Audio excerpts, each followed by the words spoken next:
வரலாற்று சிறப்பு வாய்ந்த இந்த சிறப்பு மாநாட்டை தந்தை பெரியார் திராவிடர் கழகம் ஒருங்கிணைத்துள்ள ஆரிய அடிவருடிகளும் திராவிட கோட்டையும் என்கிற இந்த சிறப்பு மாநாட்டை தலைமை வகித்து சிறப்பித்துக் கொண்டிருக்கிற தோழர் டிங்கர் குமரன் அவர்களே, முன்னிலை வகித்து இந்நிகழ்வை சிறப்பித்துக் கொண்டிருக்கிற தந்தை பெரியார் திராவிடர் கழகத்தின் தலைமை நிலைய செயலாளர் வே இளங்கோவன் அவர்களே, இந்நிகழ்வில் பங்கேற்று நம்மிடையே உணர்ச்சிகரமாக உரையாற்றி அமர்ந்திருக்கிற மனிதநேய மக்கள் கட்சியின் தலைவரும் சட்டமன்ற உறுப்பினருமான பேராசிரியர் அண்ணன் ஜவாஹிருல்லா அவர்களே, தந்தை பெரியார் திராவிடர் கழகத்தின் பொதுச் செயலாளர் பெரியார் பெருந்தொண்டர் பெருமதிப்பிற்குரிய அண்ணன் கோவை கு ராமகிருஷ்ணன் அவர்களே, இந்நிகழ்வில் பங்கேற்று உரையாற்றி சிறப்பித்திருக்கிற எப்போதும் பெரியார் கொள்கை வழியே பயணிப்பேன் என்கிற வகையில் உறுதியளிக்கக்கூடிய ஒரு சான்றாக இந்த நிகழ்விலே வந்து பங்கேற்று சிறப்பித்திருக்கிற தமிழ்நாடு கொங்கு இளைஞர் பேரவையின் தலைவர் மதிப்பிற்குரிய அண்ணன் தனியரசு அவர்களே, இந்நிகழ்வில் பங்கேற்று இதனை சிறப்பித்திருக்கிற தோழமை கட்சிகளை சார்ந்த தலைவர் பெருமக்களே, விடுதலை சிறுத்தைகள் கட்சியின் பொதுச் செயலாளரும் சட்டமன்ற உறுப்பினருமான தோழர் சிந்தனை செல்வன் அவர்களே, இதனை ஒருங்கிணைத்திருக்கிற தம்பி தாபேதிக மாநில மாணவரணி செயலாளர் வடக்கு மண்டல செயலாளர் அதர்மம் மனோஜ்குமார் அவர்களே, நன்றியுரை ஆற்றவிருக்கிற ஊடக செயலாளர் தோழர் ஜனா விஜய் அவர்களே, என்னுடன் வருகை தந்திருக்கிற விடுதலை சிறுத்தைகள் கட்சியின் முன்னணி பொறுப்பாளர்களே, அரங்கம் நிறைந்து காணப்படுகிற இந்நிகழ்வை சிறப்பித்துக் கொண்டிருக்கிற தந்தை பெரியாரின் கருத்தியல் வாரிசுகளே, என் உயிரின் உயிரான விடுதலை சிறுத்தைகளே, உங்கள் அனைவருக்கும் என்னுடைய பணிவார்ந்த வணக்கத்தை தெரிவித்துக் கொள்கிறேன். அனைவரின் பெயர்களையும் இங்கே விழிக்க இயலவில்லை, பொறுத்தருள வேண்டுகிறேன். தந்தை பெரியார் திராவிடர் கழகம் இந்த முக்கியத்துவம் வாய்ந்த சூழலில், சட்டப்பேரவை தேர்தல் நெருங்கிக் கொண்டிருக்கிற சூழலில், சனாதன சக்திகள் இந்த மண்ணை ஆக்கிரமிக்க துடித்துக் கொண்டிருக்கிற சூழலில், பெரியாரின் அரசியலை எந்த சக்தியாலும் வீழ்த்த முடியாது என்பதை உறுதிப்படுத்தும் நோக்கில் இந்த சிறப்பு மாநாட்டை ஒருங்கிணைத்திருக்கிறது. இதிலே பங்கேற்று உரையாற்றக்கூடிய ஒரு வாய்ப்பை எனக்கு வழங்கியமைக்காக அண்ணன் கோவை கு ராமகிருஷ்ணன் அவர்களுக்கு என்னுடைய நெஞ்சார்ந்த நன்றியை முதலில் உரித்தாக்குகிறேன். பெரியார் அகில இந்திய அளவில், ஏன் சொல்லப்போனால் அகில உலக அளவில் இன்றைக்கு மிக முக்கியமான ஒரு பேசுபடு பொருளாக விளங்குகிறார். அவர் எந்த அதிகாரத்திலும் இருந்ததில்லை. ஆட்சி அதிகார பீடத்தில் அமராமலேயே ஆட்சியில் இருந்தவர்களால் இருப்பவர்களால் வெகுவாக பேசப்படுகிற ஒரு பேராளுமையாக விளங்குபவர் தந்தை பெரியார். புரட்சியாளர் அம்பேத்கர் அவர்கள் கூட மிக பெரும் பொறுப்புகளில் இருந்திருக்கிறார். இந்திய ஆட்சி அதிகார பீடத்தில் அதிகாரம் வாய்ந்த பொறுப்பிலே இருந்து பணியாற்றி இருக்கிறார். அரசியல் நிர்ணய சபை உறுப்பினராக தேர்ந்தெடுக்கப்பட்டு அச்சபையில் அரசமைப்பு சட்டத்தை எழுதுவதற்கான குழுவின் தலைவராகவும் பொறுப்பேற்று பணியாற்றி இருக்கிறார்.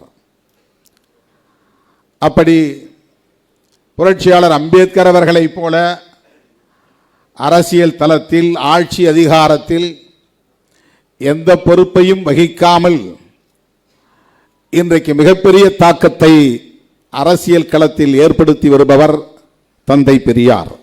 அதுவே அவருக்குள்ள பெரும் சிறப்பு, அரும் சிறப்பு. ஒரு வார்டு கவுன்சிலராக கூட அவர் ஆக வேண்டும் என்று விரும்பியதில்லை.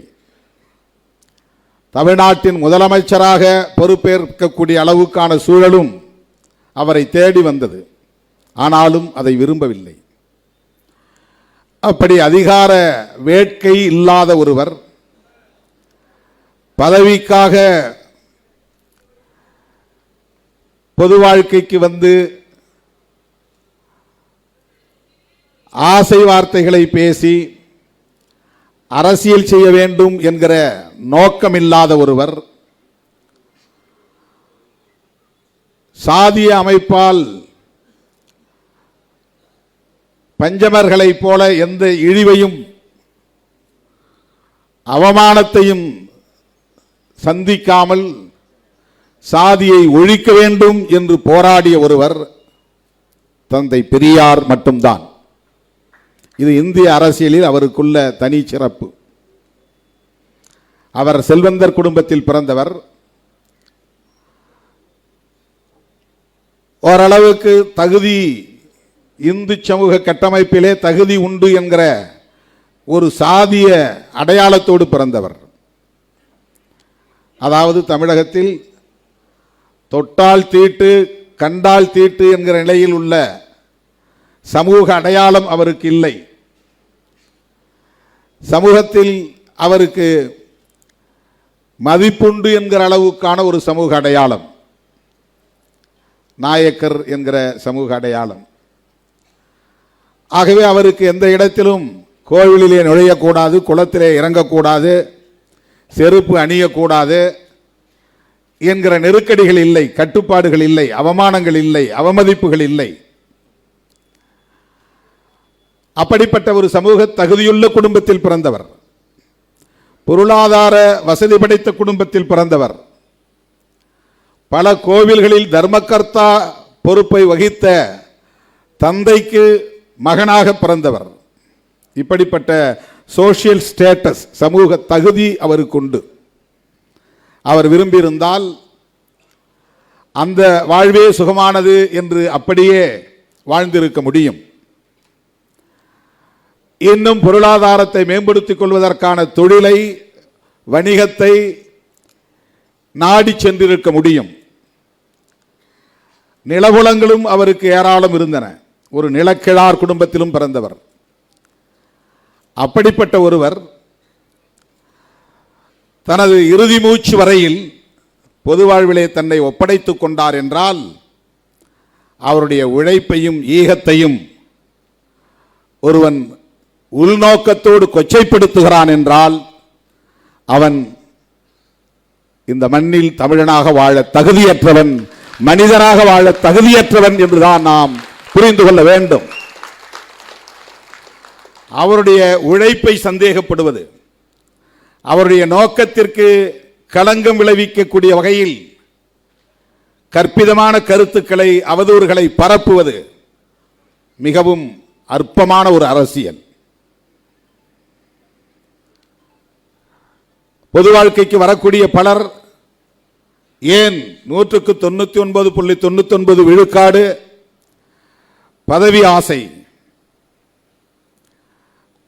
ஆட்சி அதிகாரத்தின் மீது வேட்கை, அதன் மூலம் கிடைக்கிற புகழ், அதை ஒட்டி தம் மீது படுகிற வெளிச்சம், இவற்றுக்காகத்தான் பொது வாழ்க்கைக்கு வருகிறார்கள் என்பதை யாரும் மறுத்துவிட முடியாது. அப்படி எண்ணியிருந்தால் காங்கிரசிலேயே அவர் நீடித்திருக்க முடியும். அப்படி அவர் ஆசைப்பட்டிருந்தால் காங்கிரசிலேயே நீடித்து தமிழ்நாட்டின் முதலமைச்சராக ஆகியிருக்க முடியும், அல்லது அகில இந்திய அளவில் அவர் மிக உயர்ந்த பதவிக்கும் போயிருக்க முடியும். ஆனால் காங்கிரஸ் கட்சியில் நிலவுகிற சனாதன தர்ம அடிப்படையிலான பாகுபாட்டை எதிர்த்து அதிலிருந்து வெளியேறியவர் தந்தை பெரியார். பதவி அவருக்கு முதன்மையானது இல்லை, புகழ் அவருக்கு நோக்கமில்லை. பிறப்பின் அடிப்படையில் உயர்வு தாழ்வை இங்கே நியாயப்படுத்தக்கூடிய வகையிலான அரசியல் இயக்கங்களும் இருக்கின்றனவா என்கிற நிலையில் அவர் அதிர்ச்சி அடைந்து காங்கிரசுக்குள் நிலவுகிற இந்த பாகுபாட்டை காங்கிரஸ் தலைவர்களால் ஒழிக்க முடியாது என்பதை உணர்ந்து அதிலிருந்து வெளியேறியவர். காங்கிரஸை ஒழித்து கட்டாமல் விடமாட்டேன் என்று உறுதி எடுத்துக் கொண்டு களமிறங்கியவர் தந்தை பெரியார். அதற்கு ஒரே நோக்கம்தான், சாதியின் பெயரால் அல்லது வர்ணாசிரமத்தின் பெயரால் இந்த சமூக இன்னொருவர் தந்தை பெரியார். அவர் அரசியல் இயக்கம் கண்டார், அரசியல் களத்தில் பணியாற்றினார், மத்திய அமைச்சர் என்கிற அளவுக்கு உயர் பொறுப்பில் இடம் வகித்தார். ஆனாலும் ஜாதி ஒழிப்பு என்பதுதான் அவருடைய இறுதி இலக்காக இருந்தது. புரட்சியாளர் அம்பேத்கருடைய அணுகுமுறை அனைத்தும் சாதியை ஒழிப்பதற்கான செயல் திட்டங்களை கொண்டதாகவே இருந்தது. அப்படி தேர்தல் அரசியலில், நாடாளுமன்ற ஜனநாயகத்தில் ஈடுபாடு கொள்ளாமலேயே ஜாதியை ஒழிக்க வேண்டும் என்பதற்காக தன்னை முழுமையாக ஒப்படைத்துக் கொண்ட மாசற்ற தலைவர் தந்தை பெரியார். அவரை போய் அவர் தெலுங்கர், அதனால்தான் கன்னடர், அவர் கன்னடர், அதனால்தான் அவர் தமிழர் என்கிற உணர்வு இங்கே வெகுண்டிட விடாமல் தடுத்தார். திராவிடர் என்று தமிழர் என்கிற அடையாளம் அழிக்கப்படக்கூடிய வகையிலே திராவிடர் என்ற சொல்லாடலை கையாண்டார். திராவிடம் என்கிற அரசியலை கையில் எடுத்தார். அதனால்தான் தமிழர்கள் இங்கே பின்னுக்கு தள்ளப்பட்டார்கள், தமிழர்கள் ஒடுக்கப்பட்டார்கள், தமிழர்கள் சுரண்டப்பட்டார்கள் என்று உள்நோக்கம் கற்பிப்பது அப்பட்டமான அற்ப அரசியல். இதைவிட வேறு எதையும் நாம் சொல்ல முடியாது. மிக கேவலமான ஒரு அரசியல் இது. தந்தை பெரியாருடைய சிந்தனைகளை சந்தேகப்படுவது, அவருடைய நோக்கங்களுக்கு உள்நோக்கம் கற்பிப்பது, அவரை தெலுங்கர் என்றோ கன்னடர் என்றோ அடையாளப்படுத்துவது ஒன்று அரசியல் அறியாமையாக இருக்க வேண்டும், அல்லது அவர்கள் பார்ப்பனர்களின் கைக்கூலிகளாக இருக்க வேண்டும் என்பதை தவிர வேறு எந்த அடிப்படையும் இருக்க வாய்ப்பில்லை. அவருக்கு சாதியை ஒழிக்க வேண்டும் என்கிற தேவை எங்கிருந்து வந்தது? அம்பேத்கர் சொல்லுவதிலே ஒரு பொருள் இருக்கிறது, திருமாவளவன் சொல்லுவதிலே ஒரு பொருள் இருக்கிறது. தந்தை பெரியார் ஏன் சாதியை ஒழிக்க வேண்டும் என்று சொன்னார்?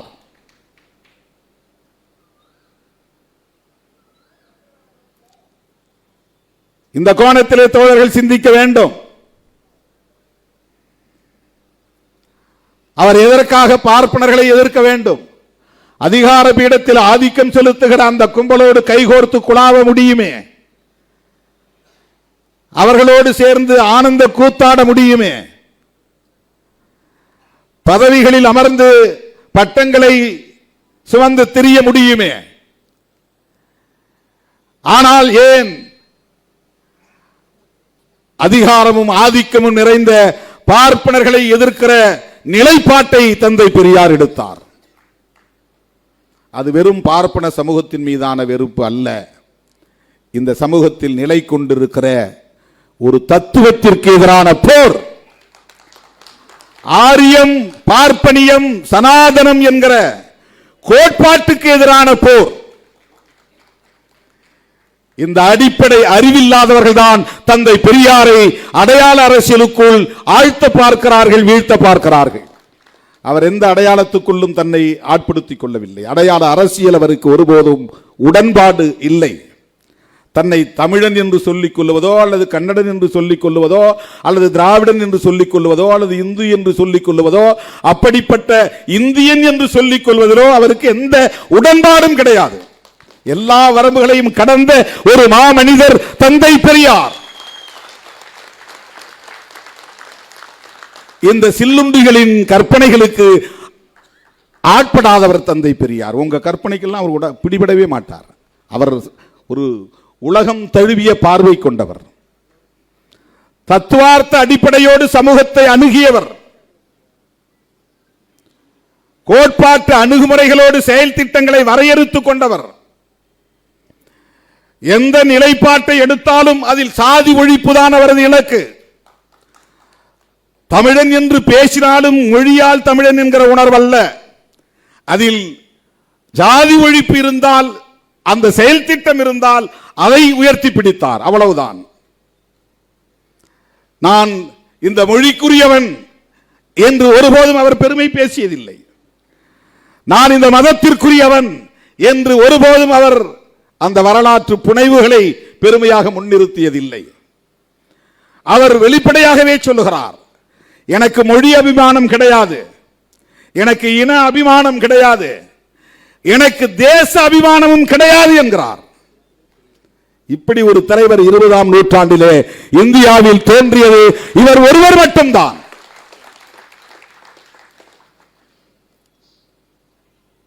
புரட்சியாளர் அம்பேத்கர் அவர்கள் அப்படிப்பட்ட அரசியலுக்குள்ளே அவர் நுழையவில்லை. மொழியை பற்றியோ தேசத்தை பற்றியோ அவர் பெரிதாக அலட்டிக் கொள்ளவில்லை. அவருக்கும் சனாதன தர்மம் அழித்தொழிக்கப்பட வேண்டும் என்பது மட்டும்தான் நோக்கம். பெரியார் அம்பேத்கரை தேடியதும் அம்பேத்கர் பெரியாரை தேடியதும் இந்த ஒரு புள்ளியில் தான், இந்த ஒற்றை புள்ளியில் தான். அம்பேத்கர் என்ன மொழி அடிப்படையிலே பெரியாருக்கு உறவினரா என்ன? தெலுங்கரா கன்னடரா? ஏன் அம்பேத்கரை பெரியார் தேடி போக வேண்டும்? அம்பேத்கர் மராட்டியர், உங்கள் மொழியிலே சொல்ல போனால் அவர் மராட்டியர். பெரியார் உங்கள் மொழியில் சொல்ல போனால் அவர் கன்னடர். அவர்களுக்கிடையிலே இந்த உறவு எப்படி உருவானது? மொழி அடிப்படையிலா அல்லது திராவிடம் என்கிற திராவிட தேசத்தின் அடிப்படையிலா? இல்லை. அவரும் பார்ப்பனியத்தை எதிர்த்து போராடுகிறார், இவரும் பார்ப்பனியத்தை எதிர்த்து போராடுகிறார். கொள்கை வழி உறவு, கோட்பாட்டு உறவு. இதை புரிந்து கொள்ள அந்த அற்பர்களால் முடியாது. இதற்கு ஒரு தத்துவார்த்த பார்வை தேவை. அந்த அரசியல் புரிதல் இருந்தால் மட்டும்தான் இவர்களை அறிந்து கொள்ள முடியும்.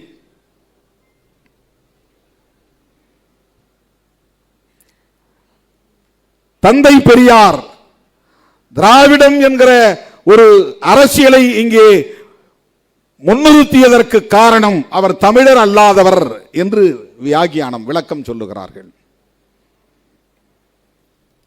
திராவிடம் என்பது நிலப்பரப்பையும் குறிக்கும், திராவிடம் என்பது மொழி அடையாளத்தையும் குறிக்கும்.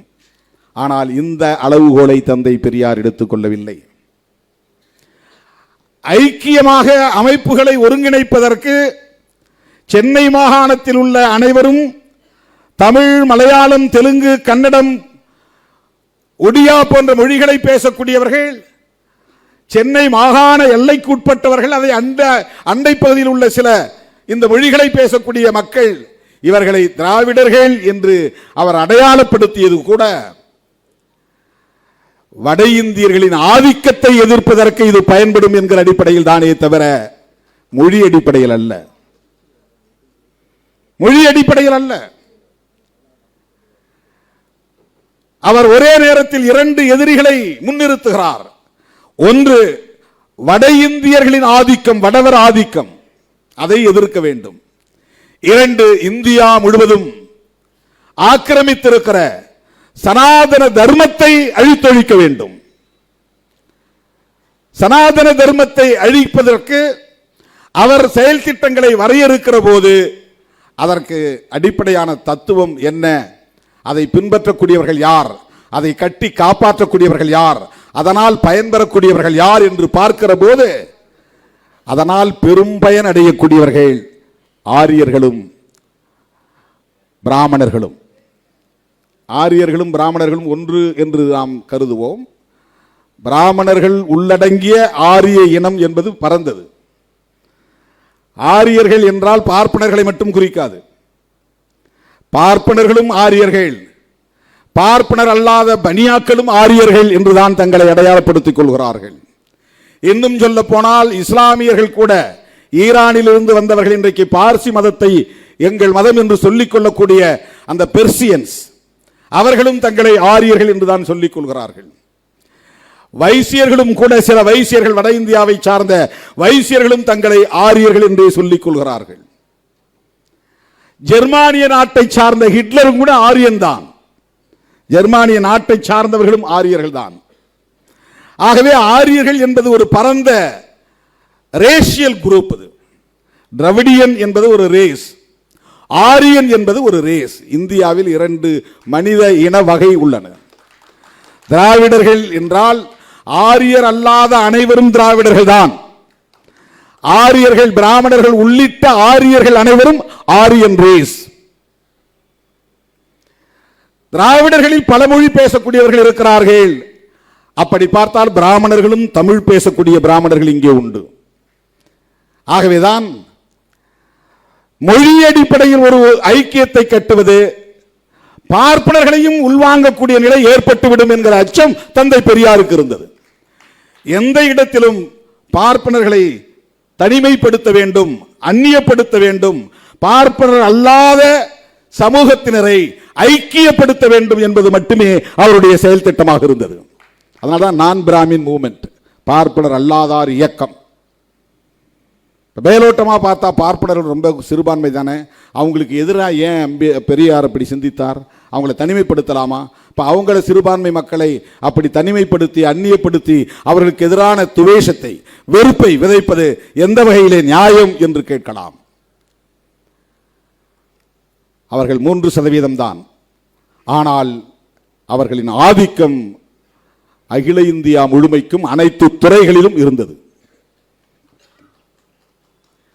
அதற்கு எது சாதகமாக இருந்தது என்றால், எண்ணிக்கையில் அவர்கள் மிகவும் சிறுபான்மையினராக இருந்தாலும் அவர்களுக்கான பாதுகாப்பை உறுதிப்படுத்துவது இந்த மண்ணில் நிலைப்படுத்தப்பட்டிருக்கிற சனாதன தர்மம் தான், அல்லது பார்ப்பனிய தர்மம் தான், அல்லது மனு தர்மம் தான், அல்லது வர்ணாசிரம தர்மம் தான்.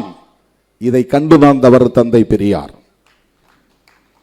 ஆகவே பார்ப்பனர்களை அந்நியப்படுத்துவது, தனிமைப்படுத்துவது என்கிற துணிச்சலான முடிவை 20ஆம் நூற்றாண்டிலே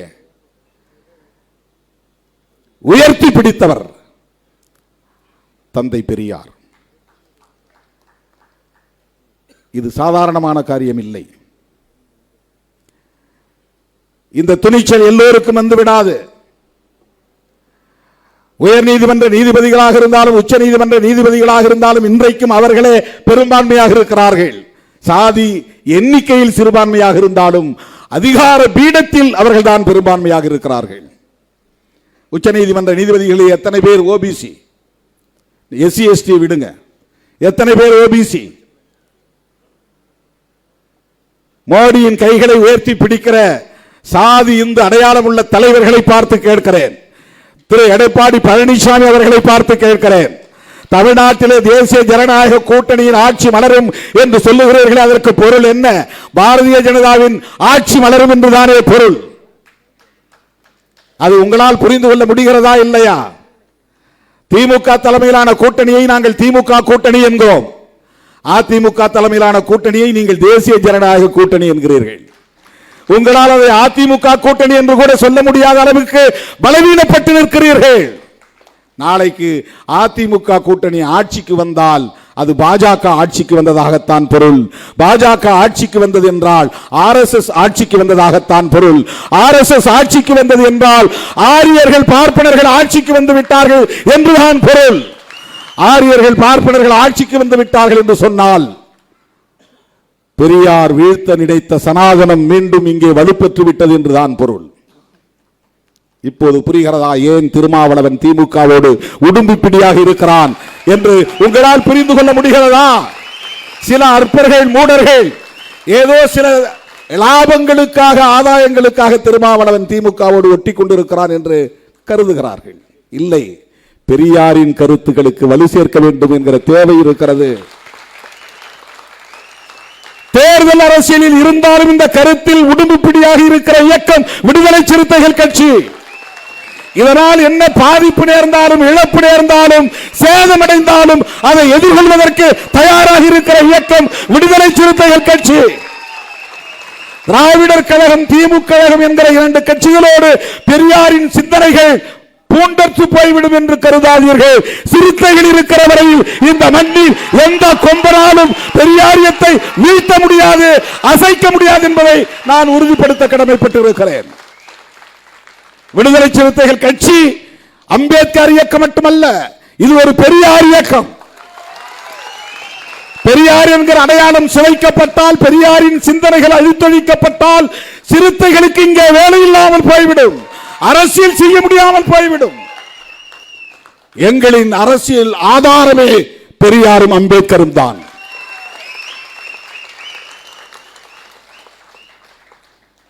அந்த அரசியலுக்கு வேட்டு வைக்க பார்க்கிறார்கள். இது இன்றைக்கு நேற்றைக்கு நிகழ்ந்ததல்ல. பெரியார் வாழ்ந்த காலத்திலேயே பெரியாருக்கு நேருக்கு நேராகவே அவரை மிக கேவலமாக விமர்சித்திருக்கிறார்கள், எதிர்த்து அரசியல் செய்திருக்கிறார்கள். அவற்றை எல்லாம் ஒரு பொருட்டாகவே எடுத்துக்கொள்ளாதவர் தந்தை பெரியார். ஒரு சூத்திரன் பெரியார் மொழியில் சொன்னால், ஒரு ஓபிசி இன்றைய மொழியில் சொன்னால் அதர் பேக்வர்ட் கம்யூனிட்டி. கடலூரில் அவர் பேசிக் கொண்டிருந்த போதே மலத்தை எடுத்து அவர் மீது வீசினான். தன் மீது மனித கழிவு வீசப்பட்டது என்பதை தெரிந்தும் கூட அதனால் ஆத்திரப்படாத தந்தை பெரியார், கோட்டம் கலைந்துவிடக் கூடாது, தன் உரை பாதியிலேயே நின்றுவிடக் கூடாது என்கிற பொறுப்புணர்வோடு தன் உடையில் போர்த்தியிருந்த ஜமுகாலம் அந்த போர்வையை கொண்டு அந்த மலத்தை நரகளை மூடிக்கொண்டு பிறகு அரை மணி நேரம் பேசியிருக்கிறார். அவர்தான் பெரியார். பேசி முடித்த பிறகுதான் தன் மீது நரகள் வீசப்பட்டது என்பதை அவர் மற்றவர்களுக்கு சொல்லி இருக்கிறார். செருப்படுத்தி வீசியிருக்கிறார்கள், அழுகிய முட்டைகளை கொண்டு வீசியிருக்கிறார்கள். இவற்றையெல்லாம் எந்த பார்ப்பனரும் செய்யவில்லை. பார்ப்பனர்களின் ஏவலாட்களாக இந்த பிற்படுத்தப்பட்ட மிகவும் பிற்படுத்தப்பட்ட சமூகத்தில் பிறந்த சகோதரர்கள் தான், பெரியார் மொழியில் சொல்ல போனால் சூத்திரர்கள் தான் அவருக்கு எதிராக இந்த நடவடிக்கைகளை எல்லாம் செய்திருக்கிறார்கள். அரசியல் ரீதியாக சிலம்பு செல்வர் என்று போற்றப்பட்ட மாப்போசி அவர்களை முன்னிறுத்தி பெரியாருக்கு எதிரான அரசியலை செய்ய வைத்தார்கள். யார் செய்தது? இன்றைக்கு இருக்கிற விகடன் குழுமம் அன்றைக்கும் இருந்தது. அவர்கள் பெரியாருக்கு எதிரான அரசியலை செய்தார்கள். டி கிருஷ்ணமாச்சாரி, கல்கி கிருஷ்ணமூர்த்தி, இந்த பெரியவர்கள் எல்லாம் பெரியாருக்கு எதிரான அரசியலை மாப்போசியை கொண்டு செய்தார்கள். மாப்போசியின் பிள்ளை இன்றைக்கு அப்படியே செய்கிறது. யார் என்று உங்களுக்கு தெரியும். அதே வழியில் தான் அவர், அதே திசை வழியில் தான் அவர் பயணிக்கிறார். அண்ணன் திருமாவளவனும் பெரியார் தான் என்று சொன்னால் திருமாவளவன் மயங்கி விடுவான் என்று கருதுகிறார்கள். அல்லது திருமாவளவனை ஆதரிப்பவர்கள் மயங்கி போவார்கள் என்று யாரோ சொல்லி தந்திருக்கிறார்கள். திருமாவளவனும் திருமாவளவனோடு களமாடக்கூடிய எந்த தோழனும் அவ்வளவு எளிதாக இலகுவாக இந்த மாய்மால வித்தைகளுக்கு ஒருபோதும் மயங்கிவிட மாட்டார்கள் என்பதை நான் பதிவு செய்ய விரும்புகிறேன். நாங்கள் வெறும் வாக்கு வங்கிக்காக அரசியல் செய்யவில்லை, சில தொகுதிகளுக்காக நாங்கள் அரசியல் செய்யவில்லை, அதிகார தேடலுக்காக நாங்கள் அரசியல் செய்யவில்லை. புரட்சியாளர் அம்பேத்கரும் தந்தை பெரியாரும் கண்ட கனவை நனவாக்குவதற்காகத்தான் விடுதலை சிறுத்தைகள் களத்தில் நிற்கிறோம்.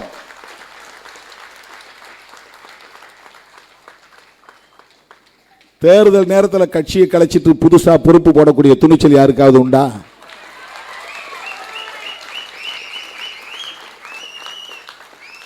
மாவட்ட செயலாளர்கள் எல்லா கட்சியிலையும் ஒரு ரெவன்யூ மாவட்டத்துக்கு ஒருத்தர் 2 பேர் தான்.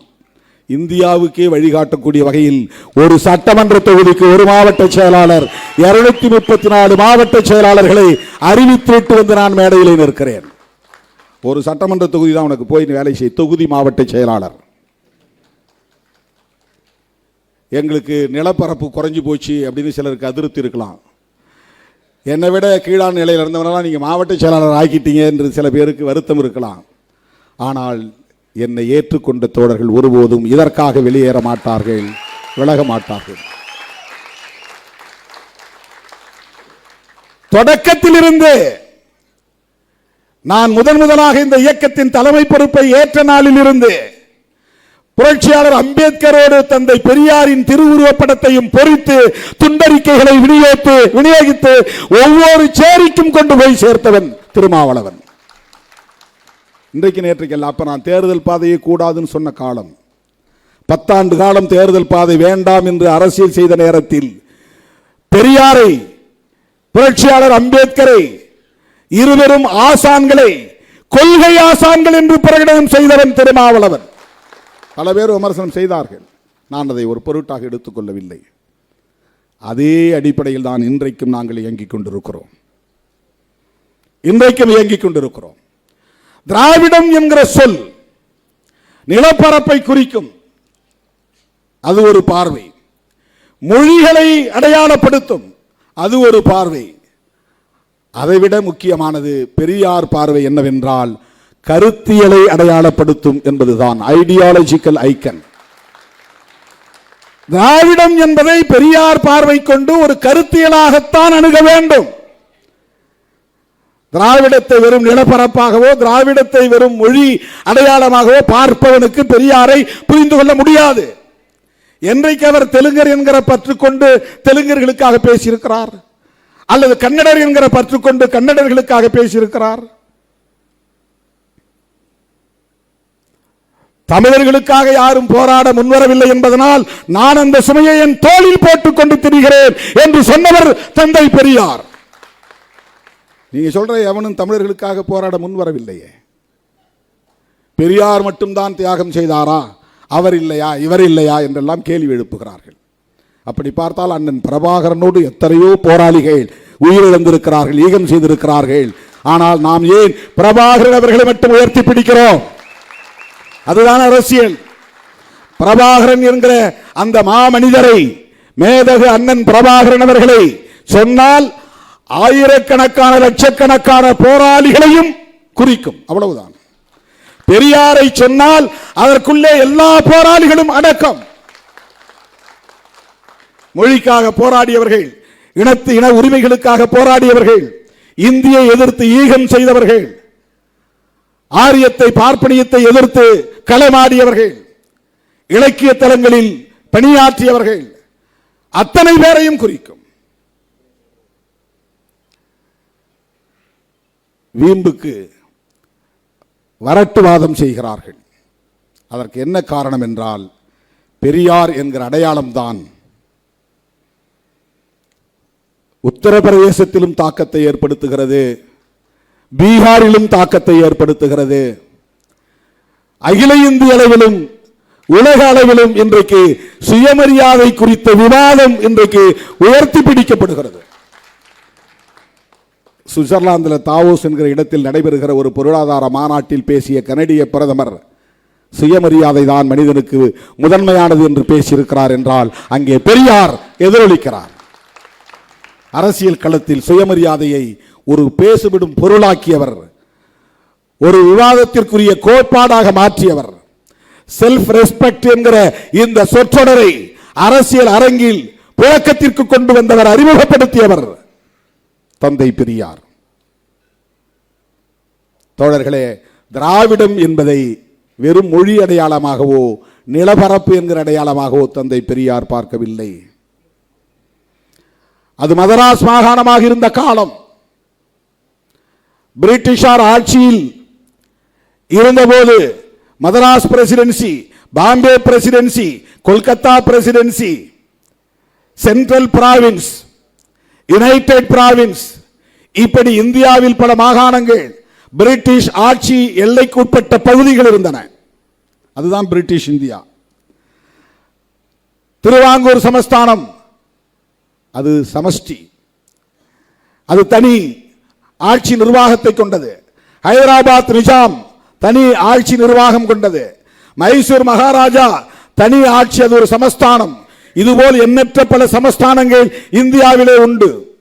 ஜம்மு காஷ்மீரில் சமஸ்தானங்கள் இருந்தன, நூற்றுக்கணக்கான சமஸ்தானங்கள் இருந்தன. அவையெல்லாம் நேரடியாக பிரிட்டிஷ் ஆட்சி எல்லைக்குட்பட்டவை அல்ல. அப்படிப்பட்ட மாகாணங்களில் ஒன்றுதான் மதராஸ் மாகாணம். அந்த மதராஸ் மாகாணத்திற்குள் அப்போது ஆட்சி எல்லைக்குள்ளே இருந்த மக்கள் தெலுங்கு பேசினார்கள், மலையாளம் பேசினார்கள், தமிழ் பேசினார்கள், கன்னடம் பேசினார்கள். ஆகவே அவர்கள் ஒரே நிலப்பரப்புக்குள்ளே இருந்ததனால் தமிழ்நாட்டில் அனைத்து துறைகளிலும் அவர்களால் பங்கேற்க முடிந்தது, பங்களிப்பு செய்ய முடிந்தது. நாடு மொழி அடிப்படையிலே பிரிந்த பிறகு யாரும் இங்கே தெலுங்கர்கள் குடியேறவில்லை. மொழிவாரி மாகாணம் பிரிந்த பிறகு மலையாளிகள் இங்கே குடியேறிவிடவில்லை. இன்றைக்கு வட இந்தியர்கள் குடியேறுகிறார்கள், தொழிலாளர்கள் என்கிற பெயரில் இங்கே வந்து அமர்கிறார்கள். மார்வாடிகளின் விடுதலைக்கு பிறகு பல பேர் வந்திருக்கிறார்கள். மொழிவாரி மாகாணமாக பிரிக்கப்பட்ட பிறகு பல பேர் புலம்பெயர்ந்து வந்திருக்கிறார்கள். இது வேறு. ஆனால் மதராஸ் மாகாணமாக இருந்த போதே இந்த மொழி பேசக்கூடிய அந்தந்த பகுதிகள் பிறகு ஆந்திராவாக, அதன் பிறகு முதலில் பிரிந்தது ஆந்திரா தான். மொழி அடிப்படையிலே ஒரு மாநிலம் உருவானது ஆந்திரா. அதன் பிறகுதான் கர்நாடகம், அதன் பிறகுதான் கேரளம். இப்படி மாநிலங்கள் பிரிந்தன. இந்த மாநிலங்கள் பிரிந்து போன எச்சம்தான் திரும்ப சென்னை மாகாணம் என்று அழைக்கப்பட்டது. ஏனென்றால் இதுக்கு பழைய பேரு சென்னை மாகாணம் தான். வட இந்தியாவுக்கு போனால், டெல்லிக்கு போனால் மதராசி என்று சொன்னால் சென்னையிலிருந்து வந்தவர் என்று பொருள் அல்ல. இந்த பெரிய மாகாண பகுதியில் இருந்து வந்திருக்கிற ஆந்திரனையும் குறிக்கும், அதாவது தெலுங்கனையும் குறிக்கும், கன்னடனையும் குறிக்கும், மலையாளியையும் குறிக்கும், தமிழனையும் குறிக்கும். மதராசினா, மதராசி என்கிற சொல் இத்தனை பேரையும் குறிக்கிற சொல். இவர்கள் பிரிந்து போன பிறகு எஞ்சிய பெயர் சென்னை மாகாணம் என்பது. ஆகவே அதை தமிழ்நாடு என்று பெயர் சூட்ட கோரிக்கைகள் அவ்வப்போது எழுந்தன. அண்ணா ஆட்சியில் இருந்த காலத்தில் அதிகாரபூர்வமாக, சட்டப்பூர்வமாக தமிழ்நாடு என்று இதற்கு பெயர் சூட்டப்பட்டது. இது வரலாறு. ஆனால் பெரியாரும் அண்ணாவும் கலைஞரும் தமிழர்கள் இல்லை. அதனால்தான் இவர்கள் திராவிடர்கள் என்று தங்களை அடையாளப்படுத்திக் கொண்டார்கள். அதனால்தான் இவர்கள் திராவிடம் என்கிற அரசியலை உயர்த்தி பிடித்தார்கள். அண்ணாவையும் இவர்கள் விட்டு வைக்கவில்லை. அவரும் தெலுங்கு முதலியாராம். ஏன்னா அவங்க அம்மா பேரு பங்காரு அம்மையாராம். பங்காருனாக்க தெலுங்கு மொழி பேசக்கூடியவங்க தான் பேர் வைப்பாங்க. பங்காருனா தங்கம்னு அர்த்தம். தமிழில் தங்கம், தெலுங்குல பங்காரு. கலைஞர் ஆந்திராவிலிருந்து அங்கே முன்னோர்கள் வந்தாங்களாம். இப்போ இந்த திராவிடர் தலைவர்கள் அத்தனை பேரையும் மொழி அடிப்படையில் அடையாளப்படுத்துகிறார்கள். இப்போ அண்ணன் கோவைக்கு ராமகிருஷ்ணன் அவர்களையும் அப்படிதான் மொழி அடிப்படையில் அடையாளப்படுத்துகிறார்கள். ஆனால் தமிழுக்காகவும், தமிழ் ஈழத்திற்காகவும், விடுதலை புலிகளுக்காகவும் அவர் பட்டப்பாடு, அவர் சந்தித்த சவால்கள், அவர் சந்தித்த நெருக்கடிகள், இன்னைக்கு பிரபாகரன் அவர்களின் பெயரை உச்சரிக்கக்கூடிய இந்த கற்றுக்குட்டிகளுக்கு தெரியுமா? காட்டு கூச்சலிடும் கற்றுக்குட்டிகளுக்கு கோவைக்கு ராமகிருஷ்ணன் அவர்களின் தியாகம் என்னவென்று தெரியுமா? விடுதலை புலிகள் தோழமை கழகம் என்ற ஒரு இயக்கத்தை ஆரம்பித்த போது இவர்கள் எல்லாம் எங்கிருந்தார்கள் என்று யாருக்கும் தெரியாது. எங்கோ டூயட் பாடிக்கொண்டிருந்தார்கள், எங்கோ ஷூட்டிங் நடத்தி கொண்டிருந்தார்கள். விடுதலை புலிகள் தோழமை கழகம். அப்பதான் அவரை சந்திச்சேன். முதல்ல அண்ணன் வைகோ வீட்டில் தான் சந்திச்சேன். கோவைக்கு ராமகிருஷ்ணன் இவ்வளவு உயர்ந்தால் இவ்வளவு நெடு வளர்ந்துருக்கிறாரு. நாங்கள் ஸ்டூடெண்டாக போயிருந்தப்பா கையை பிடிச்சி ஒரு வெளியே வரும்போது கையை பிடிச்சி வணக்கம் சொல்லிட்டு, நான் அது மாதிரி சட்டக்கல்லூரி மாணவன் அண்ணன் வைகோவை பார்க்கறதுக்காக ஒரு நிகழ்ச்சிக்கு தேதி வாங்குறதுக்காக வந்திருக்கிறேன் அப்படின்னு சொன்னேன். சரி போய் பாருங்கன்னு சொல்லிட்டு போனார். அந்த சந்திப்பு இன்னும் எனக்கு நினைவு இருக்கிறது. 1987. அவர் அங்க எம்பி தொகுதியில் தேர்தலில் போட்டியிடும் போது விடுதலை புலிகள் தோழமை கழகம் சார்பில் 2-3 வண்டியில் அந்த விடுதலை புலிகள் உடுப்போட எப்படி புலிகள் அங்கே உடுப்பு உடுத்திருக்கிறாங்களோ அதே மாதிரி மிலிட்டரி உடை அந்த உடையோட அவருக்கு தேர்தல் பணி செய்தார்கள். நான் அங்கே இருந்தேன். இப்போ அந்த வைகோ எம்பி தேர்தலில் போட்டியிட்டப்போ லோக்சபா தேர்தலில் அந்த நாட்களில் இவர் சந்தித்த நெருக்கடிகள் இவர்கள் யாராவது சந்தித்ததுண்டா? இன்னைக்கு யாரோ சோசியல் மீடியாவில் எவனோ பேசுறான், ஃபிட்ஸ் வந்த மாதிரி கையை காலை உதறிட்டு நிற்கிறாங்க. எல்லாம் கையை காலை உதறிட்டு அடித்தொண்டையால காட்டுக்கூச்சல் இட்டால் எல்லாம் மக்கள் ஏமாந்து விடுவார்கள் என்று கருதுகிறார்கள். கண்டவெல்லாம் பேசுறான், எவனோ பேசுறான், உள்நோக்கம் கற்பிக்கிறான். அவருக்கு என்ன தேவை வந்தது? தமிழர்களை வீழ்த்த வேண்டும் என்று, தமிழர்களை ஒடுக்க வேண்டும் என்று. அவர் என்ன பதவிக்கு ஆசைப்பட்டாரா? அம்பேத்கரை போய் பார்த்தா இங்க இருக்கிற தலித்துகள்லாம் நமக்கு ஓட்டு போடுவாங்க அப்படின்னு நினைச்சா போய் அம்பேத்கரை பார்த்தாரு? நேரடியாக போய் சந்தித்தார். மியான்மருக்கு வாங்க 2 பேரும் போவோம்னு சொல்லி 2 பேரும் போனாங்க. இன்னைக்கு மியான்மர், அன்னைக்கு பர்மா. அவர் எடுத்த முடிவுகளுக்கு அவ்வப்போது இங்கிருந்து பாராட்டுகளை தெரிவித்தவர் தந்தை பெரியார். அவர் மதம் மாறும்போது நீங்களும் வாங்க மதம் மாறுவோம் சொன்னார். அம்பேத்கர் அழைப்பு விடுத்தார். இல்ல நீங்க போங்க, நான் வெளியே வந்துட்டேன்னா இந்த பசங்களை பேச முடியாது, சண்டை போட முடியாது, இவங்களை எதிர்த்து என்னால குரல் கொடுக்க முடியாது, நான் இங்க இருந்துகிட்டே பாத்துக்கிறேன், அவனா நானா பாத்துக்கிறேன் அப்படின்னு சொன்னவர் தந்தை பெரியார். நான் முஸ்லீமா மாறிட்டா அப்புறம் போய் நான் பார்ப்பனர்களை எதிர்த்து பேச முடியுமா? சனாதன தர்மத்தை எதிர்த்து பேச முடியுமா? இன்னைக்கு எந்த ஒரு முஸ்லீமாவது அதை எதிர்த்து பேச முடியுமா? பேச முடியாது. அண்ணன் ஜவாஹருல்லாவில் சனாதன தர்மம் இப்படி இருக்கு, திருமாவளவன் பேசுற மாதிரி அவரால் பேச முடியாது. பேசினா அது மதக்கலவரமா மாறி போயிடும். பேசுகிற துணிச்சல் உள்ளவர் தான், ஆனால் அது மதக்கலவரமா மாறிடும். திருமாவளவனை ஒன்றும் பண்ண முடியாது. நான் ஆணவத்தோட சொல்லல, நான் முஸ்லீம் இல்ல, நான் கிறிஸ்தவன் இல்ல, என்ன ஒன்றும் பண்ண முடியாது. நான் பெரியாரின் பிள்ளை, அம்பேத்கரின் பிள்ளை, அவ்வளவுதான் என்னுடைய அடையாளம், அவ்வளவுதான் என்னுடைய அடையாளம். வேற எந்த அடையாளம் எனக்கு கிடையாது. எனக்கு சாதி ஒரு அடையாளம் கிடையாது, மதம் ஒரு அடையாளம் கிடையாது. எனக்கு மொழி என்பது மட்டும், மொழியும் கூட எனக்கு அடையாளம் கிடையாது. ஆனால் மொழி உரிமைக்காக போராடுவேன், அது என்னுடைய கடமை. இன உரிமைக்காக போராடுவேன், அது எனக்கு கடமை. விடுதலை புலிகளை ஆதரிப்பது நான் வெறும் மொழி உணர்வால் அல்ல, இன உணர்வால் அல்ல, சிங்கள பௌத்த பேரினவாதத்தின் ஆதிக்கத்தை எதிர்ப்பதற்காக புலிகளுக்கு நாங்கள் ஆதரவு தெரிவிக்கிறோம். ஒரு தேசிய இன விடுதலைக்கான போராட்டம் என்கிற முறையிலே புலிகளை ஆதரிக்கிறோம். அண்ணன் பிரபாகரன் அவர்களை ஆதரிக்கிறோம். அண்ணன் ஏதோ சொன்னார் என்றான். எனக்கு தெரிஞ்சு என்கிட்ட பேசின மாதிரி மற்றவங்கிட்ட பேசினாரா எனக்கு தெரியாது. 2002 ஒரு முறை 1 மணி நேரத்திற்கு மேலாக அண்ணன் பிரபாகரன் அவர்கள் என்னை அழைத்து பக்கத்திலே அமர வைத்துக் கொண்டு அந்த ராணுவ மிடுக்கான உடையோடு அமர்ந்து கொண்டு 1 மணி நேரம் சாதி அரசியல் குறித்து பேசினார். இவர்கிட்ட தான் பேசினாரான்னு ஒரு ஆள் அறிக்கை கொடுத்தான். என்கிட்ட தான் பேசினார். நான் நீங்க தான் சொல்றீங்களா அவர் உயிரோட இருக்கிறாருன்னு. உயிரோட இருந்தா என்னைக்காவது ஒரு நாள் சொல்லுவார், திருமாவளவன் சொன்னது அத்தனை உண்மை, ஒன்றும் புனைவு இல்லை என்பதை சொல்லுவார். என்கிட்ட பேசினார். என்கிட்ட முதல் வார்த்தையை கேட்டார், திண்ணியத்தில் வாயில மலத்தை திணிச்சவன் உயிரோட இருக்கிறானான்னு கேட்டார். என்னால் அந்த செய்தியை படிச்சுட்டு 3 நாள் தூங்க முடியல, சாப்பிட முடியல. அவனை எப்படி இன்னும் விட்டு வச்சிருக்கிறீங்கன்னு கேட்டார். புரட்சியாளன் எந்த மூலையில் இருந்தாலும் அவன் ஒடுக்குமுறைகளுக்கு எதிராக சிந்திப்பான் என்பதற்கு அண்ணன் பிரபாகரன் ஒரு அடையாளம், ஒரு சான்று. அடுத்த கேள்வி கேட்டார். இவ்வளவு மோசமான ஒரு நிலை அங்கே இருந்த போதும் ஒரு அரசியல் கட்சி தலைவர் கூட இதை கண்டித்து அறிக்கை விடவில்லையே, என்ன அரசியல் தமிழ்நாட்டில் நடக்கிறது, எப்படி அவர்களால் இதை சகித்துக் கொள்ள முடிகிறது? இந்த கேள்வியை கேட்டவர் அண்ணன் பிரபாகரன். மதனி அவர்களை காதலித்ததை, அதனால் இருந்த சிக்கலையும், அதனை ஒட்டி அவர் எடுத்த நடவடிக்கைகளையும் பல நிமிடங்கள் என்னோடு பகிர்ந்து கொண்டார். இதை உங்களை போன்ற ஆட்கள்கிட்ட பேச மாட்டார். நீங்கள் எல்லாம் சனாதனவாதிகள் என்பது அவருக்கு தெரியும், பேச மாட்டார். வேறு யாரோடும் இதை பகிர்ந்திருக்க வாய்ப்பில்லை. என்னிடத்தில் பேசினார்.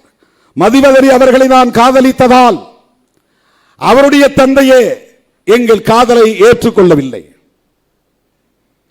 மானுடத்தின் தமிழ்க்கூடல் முடிந்ததும் நான் வன்னிக்கு சென்று அவரை சந்தித்த போது, அண்ணா உங்கள் மாமனாரை சந்தித்தேன் என்று சொன்னதும் அடுத்த நொடியே அவர் ஒரு வார்த்தை சொன்னார். நான் அதிர்ந்து போனேன்.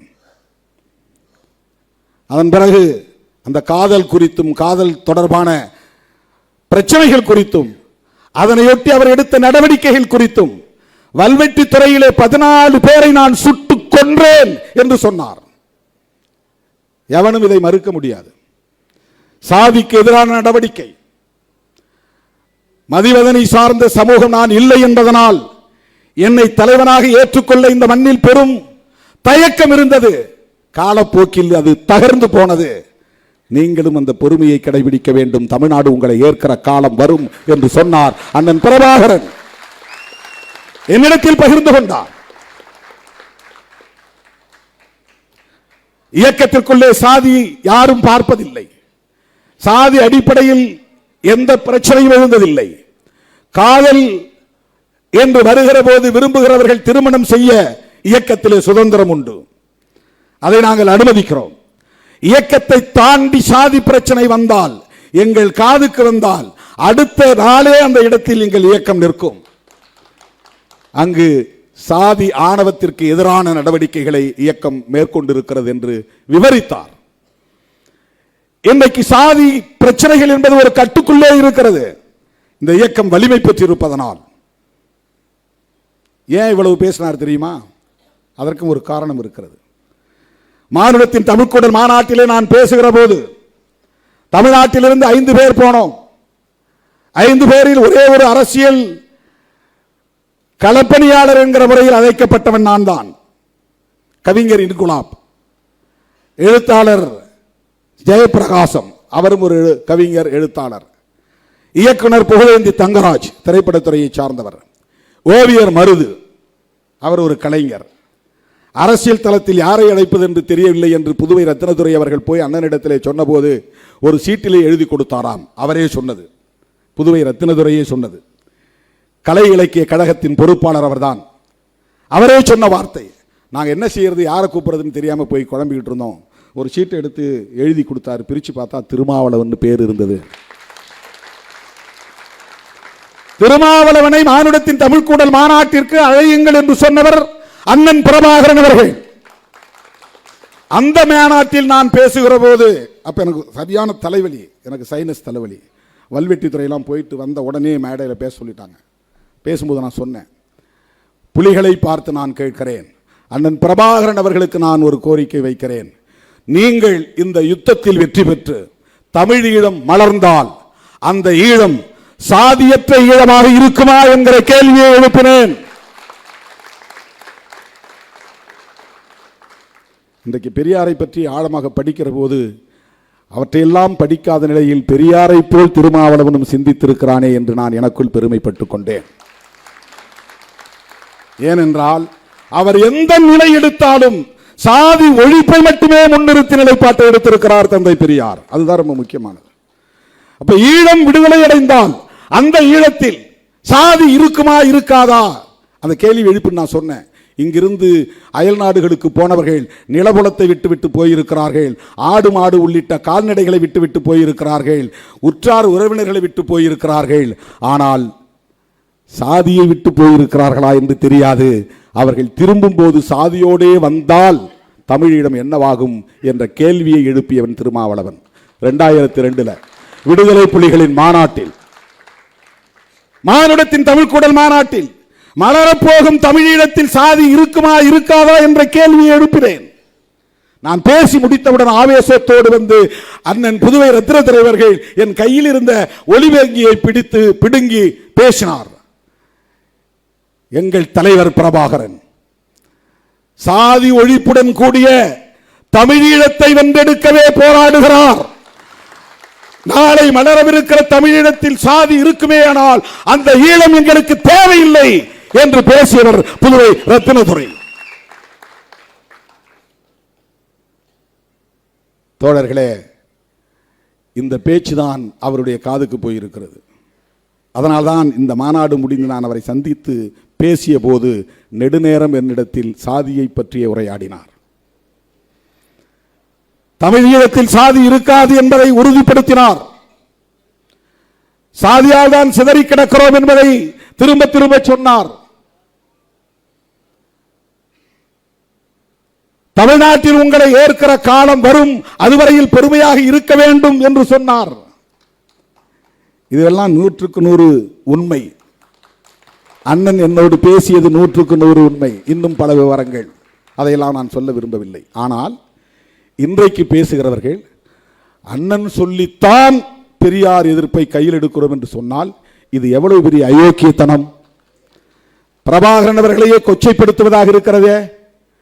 அண்ணன் பிரபாகரன் அவர்கள் எங்கே அப்படி சொன்னார்? ஏதேனும் ஒரு பதிவை காட்டுங்கள். எங்கே அப்படி எழுதியிருக்கிறார்? இன்றைக்கு அவர் திராவிடத்தை எதிர்த்து பேசியிருக்கிறார்.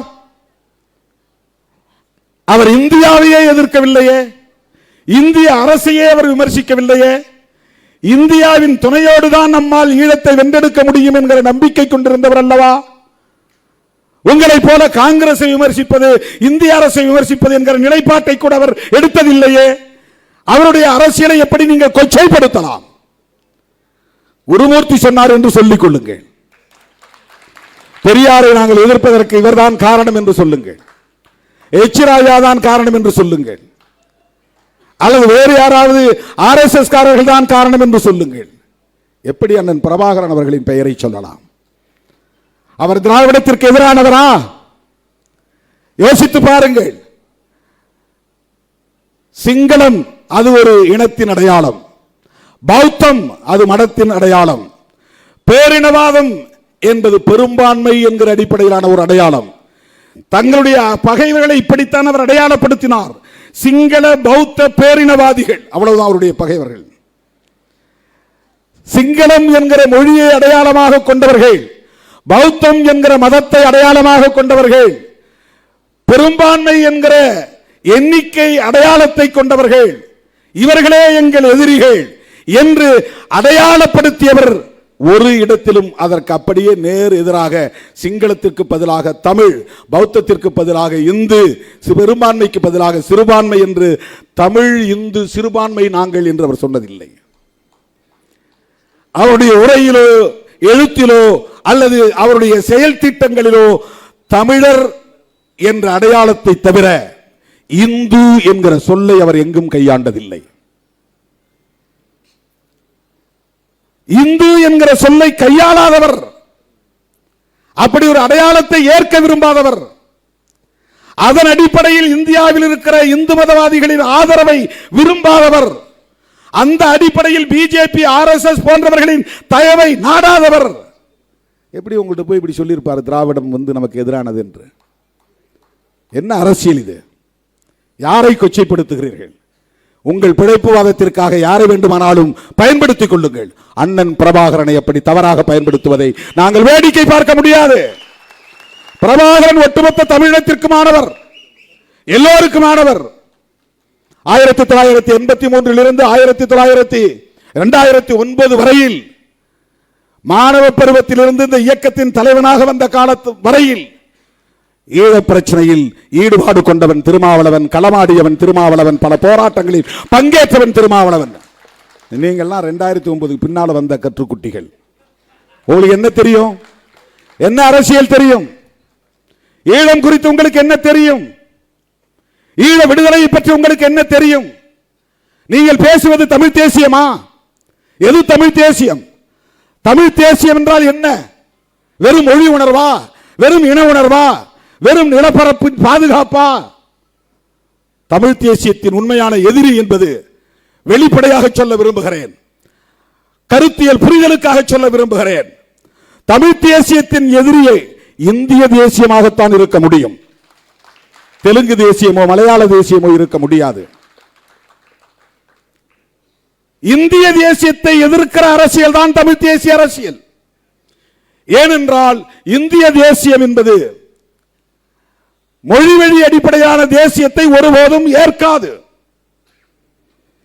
மொழிவழி அடிப்படையில் மாநிலங்கள் பிரிப்பதை கூட ஒத்துக்கொள்ளாது.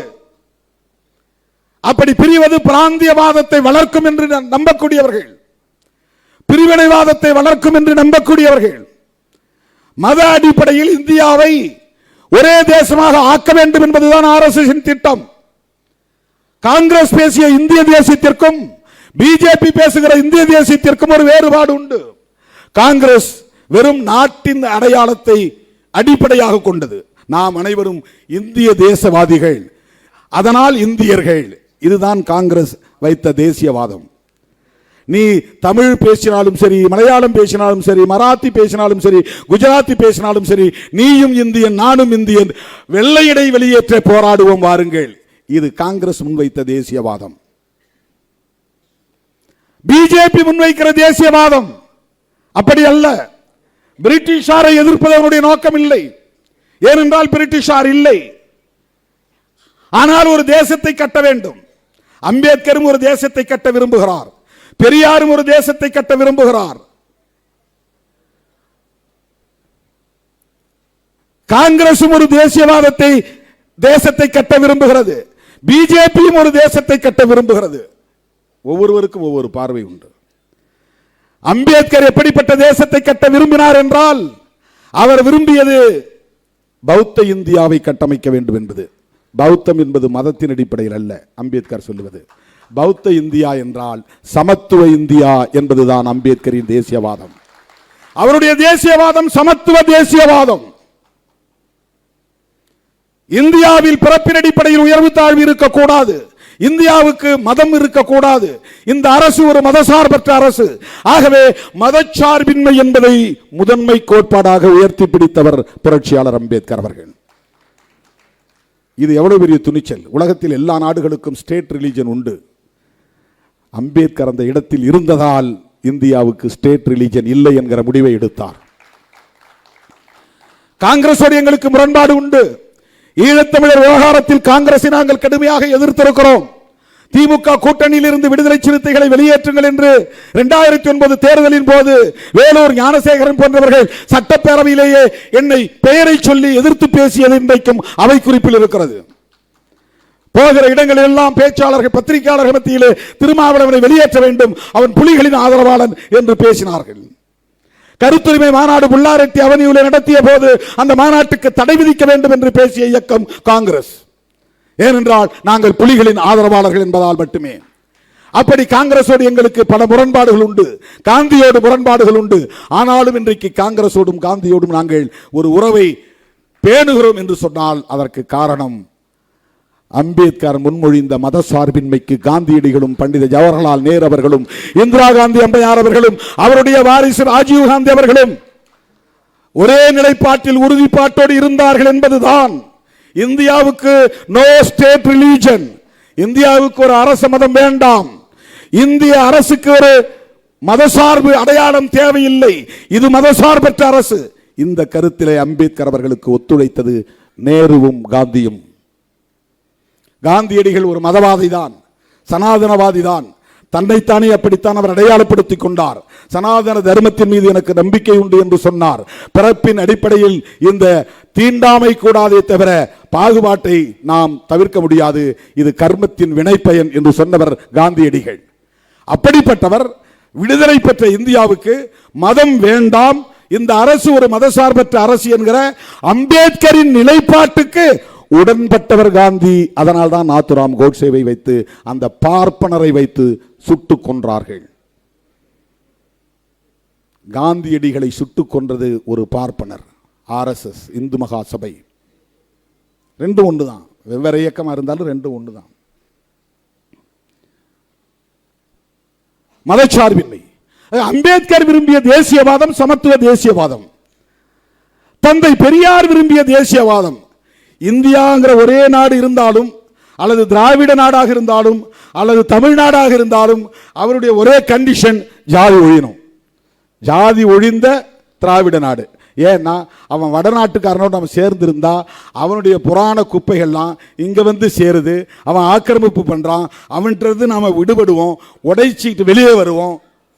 நாம தக்ஷண இந்தியா, தட்சிண இந்தியா, தென்னிந்தியா, தட்சிணம் என்றால் தெற்குன்னு அர்த்தம், தட்சிண இந்தியா, தட்சிண பாரத். பாரத்ங்கிற சொல்லில் அம்பேத்கருக்கு உடன்பாடே கிடையாது. பாரதம்னு அவர் சொல்ல விரும்பல.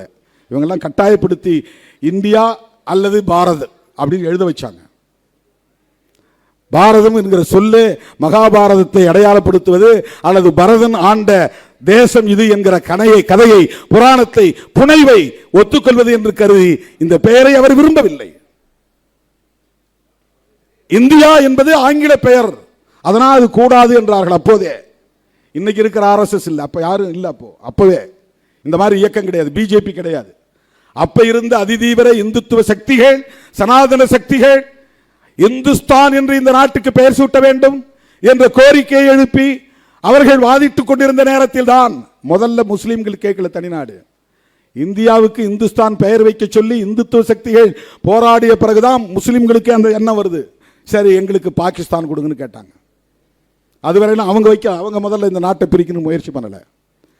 இந்த நாட்டை இந்துக்களின் தேசம்னு மாத்துறதுக்கு முயற்சி செய்த போது, அப்படின்னா எங்களுக்கு தனியா கொடுத்துங்க, நாங்க போயிடுறோம் அப்படிங்கிற சிந்தனை ஜின்னாவுக்கு உதித்தது இவர்களால் தான். ஆக அம்பேத்கர் பேசிய தேசியவாதம் சமத்துவ தேசியவாதம், பெரியார் பேசிய தேசியவாதம். ஒரு கட்டத்தில் தமிழ்நாடு தமிழருக்கேங்கிறார், இன்னொரு கட்டத்தில் திராவிட நாடு கோரிக்கை வைக்கிறார், இன்னொரு கட்டத்தில் இந்தியாவில் பார்ப்பனர்கள் தவிர அத்தனை பேரும் திராவிடர் ராயா, சாதி ஒழிப்பை ஏத்துக்கிறவன் எல்லாம் ஒன்னா சேரும் வாங்க அப்படின்னு சொன்னார். சாதி ஒழிப்பை ஏத்துக்கிறவன், பார்ப்பனியத்தை எதிர்க்கிறவன், ஆரியத்தை எதிர்க்கிறவன், சனாதன தர்மத்தை எதிர்க்கிறவன், பார்ப்பன ஆதிக்கத்தை எதிர்க்கிறவன் அவ்வளவு பேரும் ஒன்னா சேருவாங்க, இந்த அளவில் ஒன்னா சேருவாங்க. இதுதான் பெரியார், இதுதான் பெரியார். அவருக்கு மொழி அடையாளம் கிடையாது, அவருக்கு மதம் அடையாளம் கிடையாது. பார்ப்பனர்கள் மீது தனிப்பட்ட முறையில் ஒரு குறிப்பிட்ட சாதியின் மீது வெறுப்பு கிடையாது.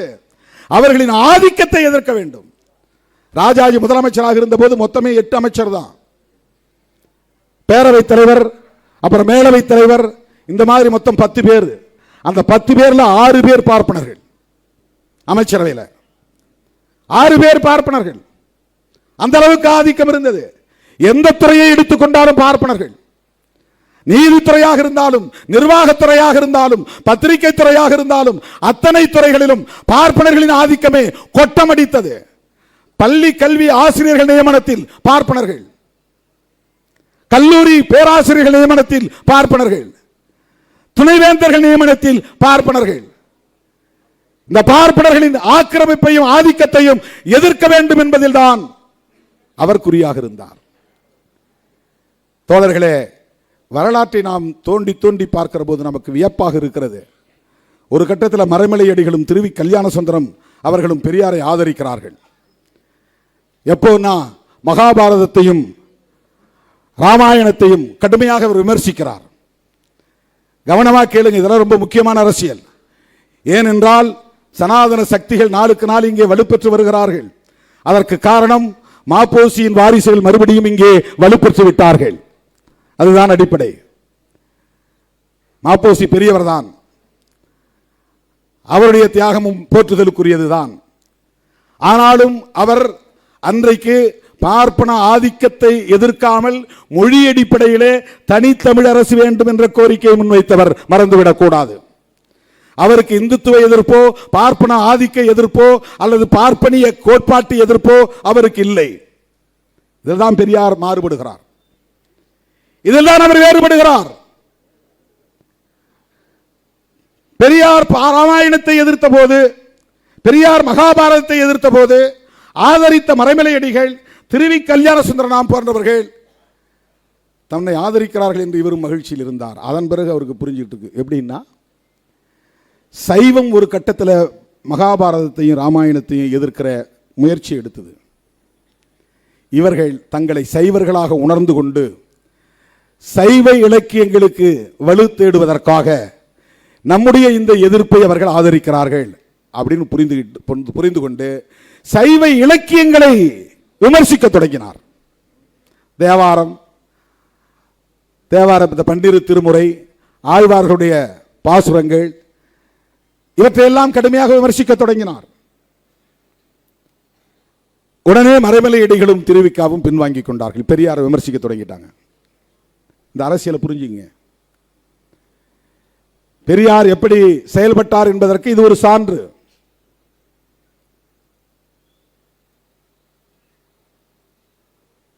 மறைமலையடிகள், திருவி கல்யாண சுந்தரம் போன்றவர்கள் எல்லாம் அவர் வாழ்ந்த காலத்திலேயே இவர்தான் எங்கள் தலைவர், தமிழர் தலைவர் என்று பிரகடனப்படுத்தியவர்கள். அந்த காலத்தில் மிகப்பெரிய ஆளுமைகளாக இலக்கிய தலங்களிலும் அரசியல் தலங்களிலும் சமூக பண்பாட்டு தலங்களிலும் விளங்கியவர்கள். பெரியாரை அவருடைய தாய்மொழி என்ன என்று பார்க்கவில்லை, அவர் எந்த இனத்தை சார்ந்தவர் என்று பார்க்கவில்லை, எங்களுக்கான தலைவர் தமிழர் தலைவர் என்று சொன்னவர்கள் அவர்கள். அவர்களால் தமிழர் தலைவர் என்று போற்றப்பட்ட பெருமைக்குரியவர். ஆனால் அவங்களும் எப்படி சிந்திக்கிறாங்க அப்படின்னு பார்க்கிற போது அவங்க சாதி ஒழிப்புக்கு தயாரா இல்லைன்னா வேணாம் போங்க. இந்து மத சனாதன தர்மத்தை எதிர்த்து போராடுவதற்கு தயார் இல்லை என்றால் எவனும் தேவையில்லை. நான் ஒரு ஆளே நின்று போராடுவோம் போங்க. இந்த துணிச்சல் அவருக்கு இருந்தது. வெறும் 10 பேரை வச்சுக்கிட்டு 8 பேரை வச்சுக்கிட்டு 6 பேரை வச்சுக்கிட்டு தொடர் போராட்டங்களை நடத்தியவர் தந்தை பெரியார். கூட்டம் வேணும்னு யாரும் அவர் கவலைப்பட்டது கிடையாது. செய்தி ஆகணும், பத்திரிகைகளை பெருசா வரணும், டிவி டிபேட்ல வரணும் அவர் ஆசைப்பட்டது கிடையாது. அதில் அவர் இன்பம் அடைந்தது இல்லை. எவன் தன்னை ஏற்றுக்கொண்டான், எவன் தன்னை அங்கீகரித்திருக்கிறான் என்பதை பற்றி கவலைப்படாத ஒரு ஆளுமை. யார் விமர்சிக்கிறான், யார் நம்மை அவதூறு பரப்புகிறான் என்பதை பொருட்படுத்தாத ஒரு ஆளுமை. இதெல்லாம் மிக மிக மிக மிக அபூர்வம். இப்படிப்பட்ட ஒரு தலைமை தோன்றுவது, இப்படிப்பட்ட ஒரு ஆளுமை தோன்றுவது மிக மிக அபூர்வம். அது அரிதினும் அரிது. அவருடைய சிந்தனைக்கு, அவருடைய முயற்சிக்கு, அவருடைய உழைப்புக்கு, அவருடைய தியாகத்திற்கு இன்றைக்கு களங்கம் கற்பிக்க முயற்சிக்கிறார்கள். தோழர்களே, பெரியார் கண்ட தேசியவாதம் சுயமரியாதை தேசியவாதம். அப்படிதான் அதை நம்ம அடையாளம் காணணும். அவர் இந்தியா ஒரு சுயமரியாதை உள்ள இந்தியாவாக, சுயமரியாதைன்னா சமூக நீதி, சமூக நீதினா சமத்துவம், அவ்வளவுதான். பெரியாரும் அம்பேத்கரும் கனவு கண்ட இந்தியா சமத்துவ இந்தியா. அவர்கள் முன்மொழிந்த தேசியவாதம் சமத்துவ தேசியவாதம், அவ்வளவுதான். மொழி உணர்வு அடிப்படையில், இன உணர்வு அடிப்படையில் அவர் நாங்க தமிழ அப்படின்லாம் அவர் பராக்கிரமத்தை காட்டவில்லை. அப்படி யார்கிட்டயும் அவருக்கு நாடகம் ஆட வேண்டும்ங்கிற தேவையில்லை. யாரையும் ஏமாற்ற வேண்டும் என்கிற அவசியம் அவருக்கு இல்லை. சராசரி அரசியல் கட்சிகளை சொல்லணும்னா நீங்க அப்படி சொல்லலாம். இப்ப அண்ணா ஒரு அரசியல் கட்சி நடத்தினார், கலைஞர் ஒரு அரசியல் கட்சி நடத்தினார். அவர்கள் பேசுறதுல ஒரு உள்நோக்கம் இருக்குன்னு நீங்க முயற்சித்தால் கூட பெரியாரை எப்படி நீங்கள் அப்படி உள்நோக்கம் கற்பிக்க முடியும்?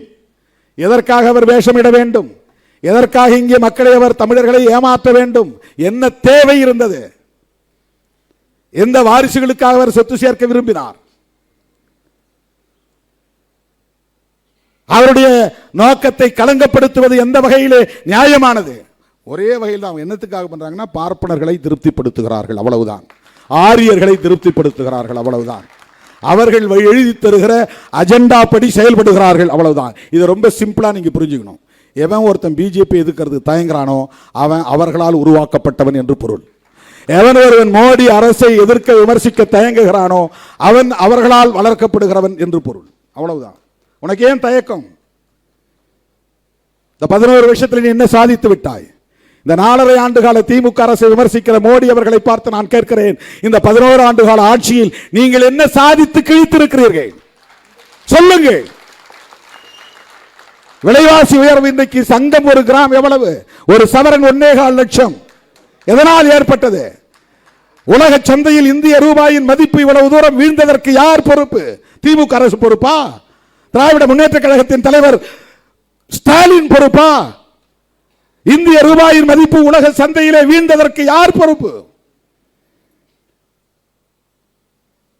11-12 ஆண்டுகள் ஆட்சி புரிந்திருக்கிறீர்கள். என்ன மேம்பாட்டை உங்களால் காட்ட முடியும்? அதானிக்கும் அம்பானிக்கும் இந்தியாவை விற்றுக் கொண்டிருக்கிறீர்கள். எல்லாவற்றையும் முதலாளித்துவமயமாக்கி கொண்டிருக்கிறீர்கள். ஒருபுறம் கார்ப்பரேட் மயம், இன்னொரு புறம் சனாதன மயம். இதுதான் பிஜேபி ஆட்சி. முஸ்லிம் வெறுப்பு, சிறுபான்மை மக்களுக்கு எதிரான அச்சுறுத்தல்,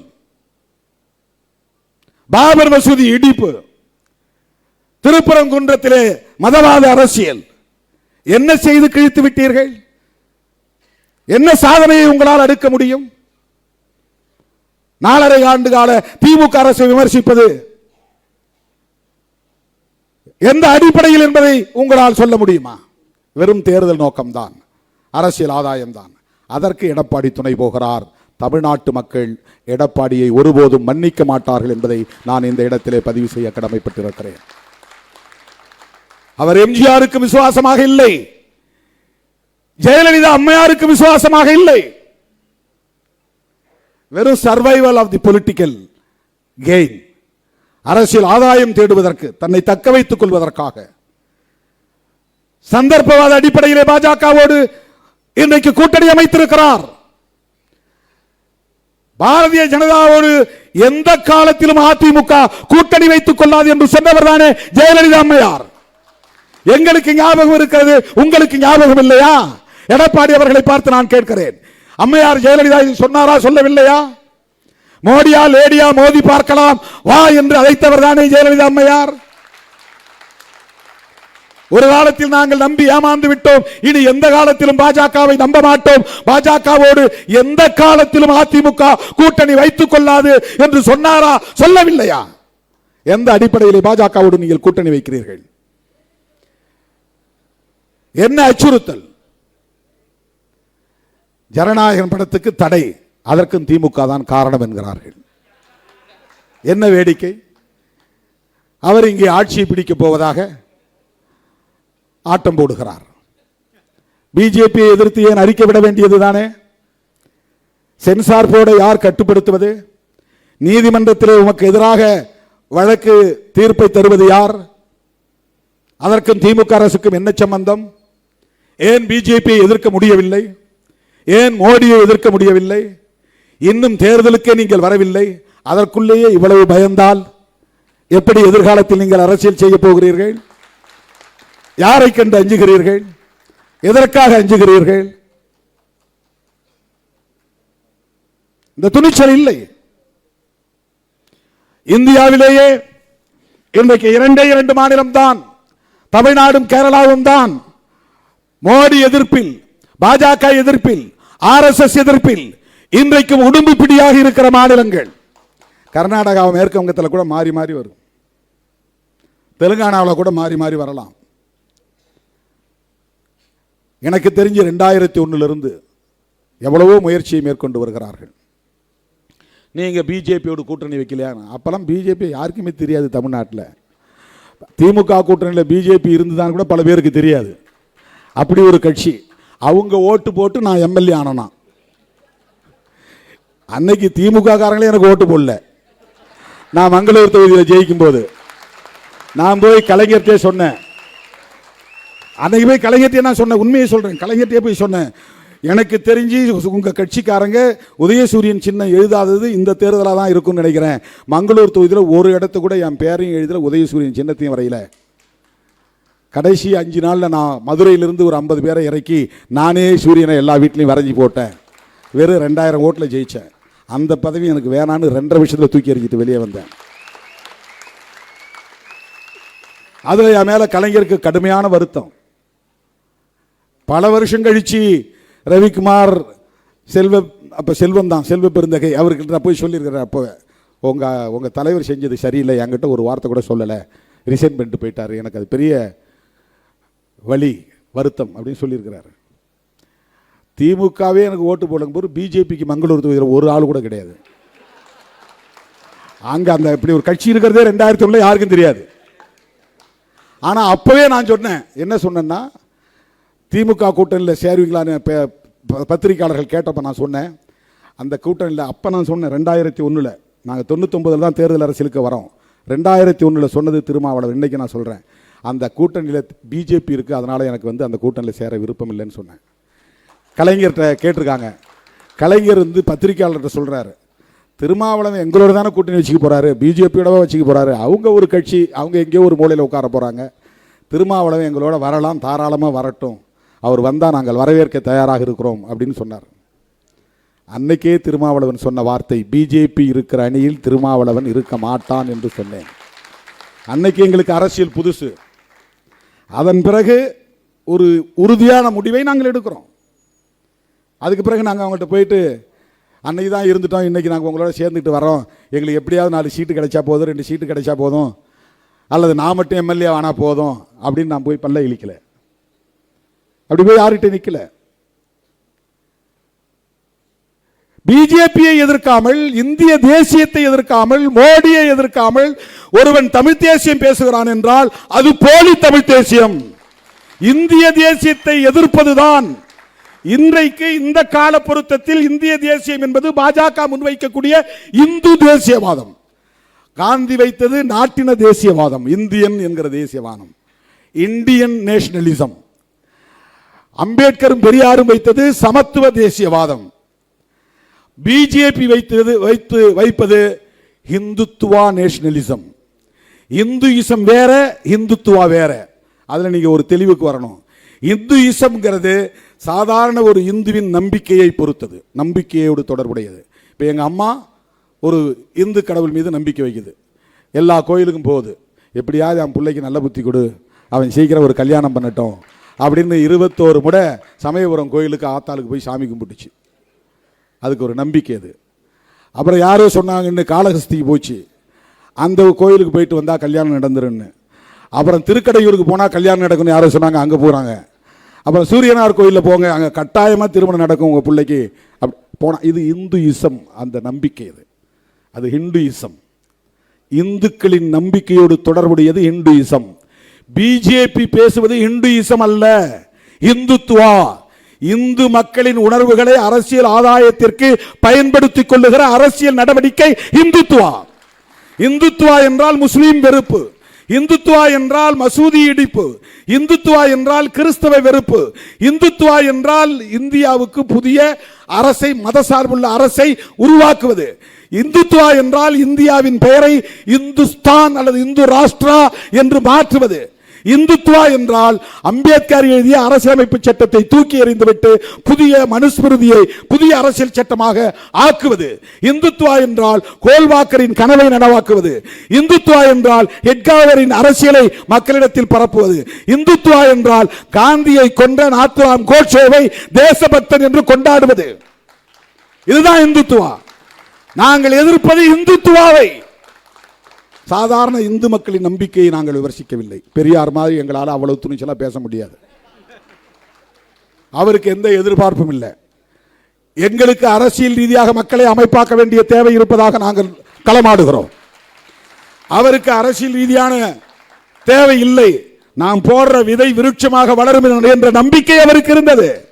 அவர் இந்த அரசியலை பேசும்போது இப்படியெல்லாம் இயக்கங்கள் உருவாகும் என்று அவர் ஒருபோதும் கற்பனை செய்திருக்க வாய்ப்பில்லை.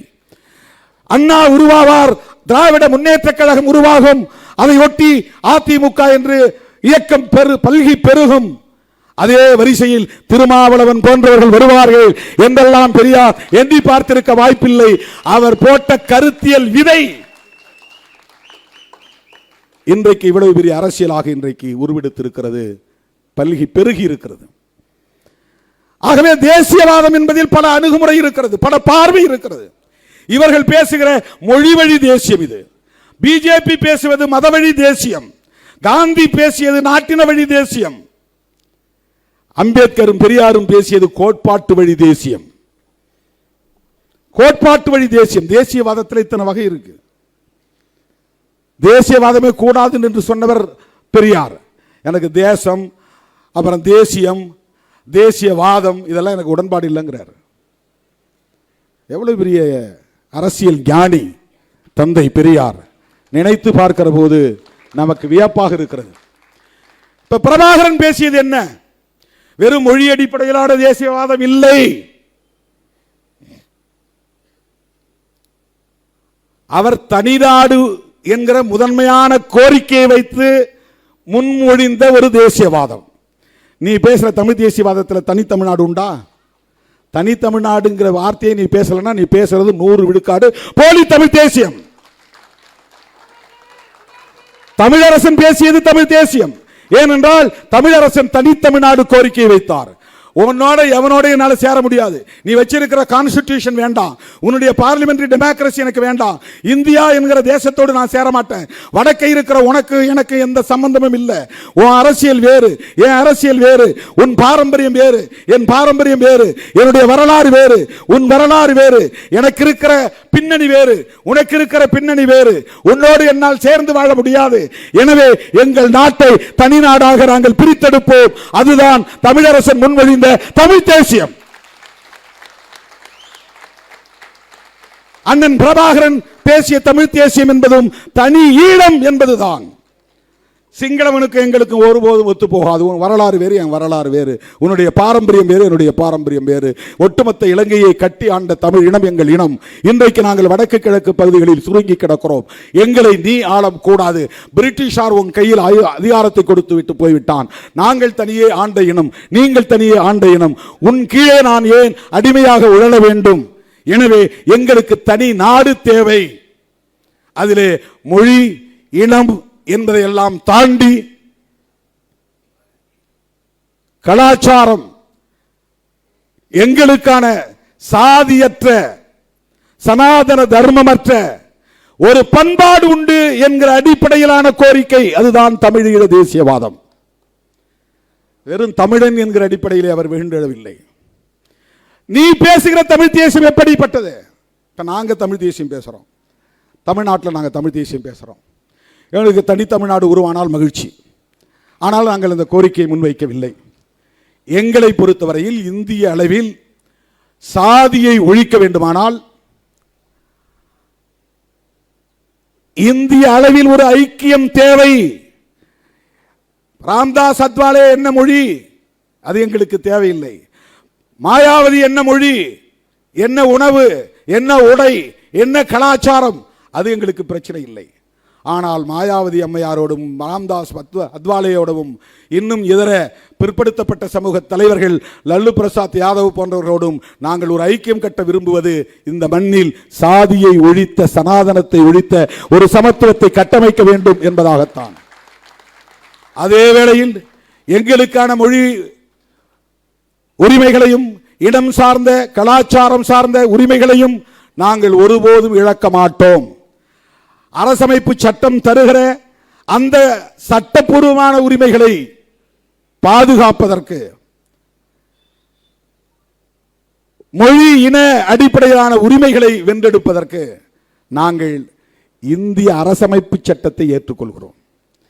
இந்திய அரசமைப்பு சட்டத்திற்கு உட்பட்டு சாதியை ஒழிப்பதற்கான ஐக்கியத்தை கட்டமைக்க வேண்டும் என்கிற தேவையை உணர்ந்து மொழி இன உரிமைகளை முன்வைக்கிறோம். இந்தியை திணிக்காதே. அது வெறும் இந்தி என்பதற்காக அல்ல, இந்தியின் மூலம் அவன் கலாச்சாரம் இங்கே திணிக்கப்படுகிறது.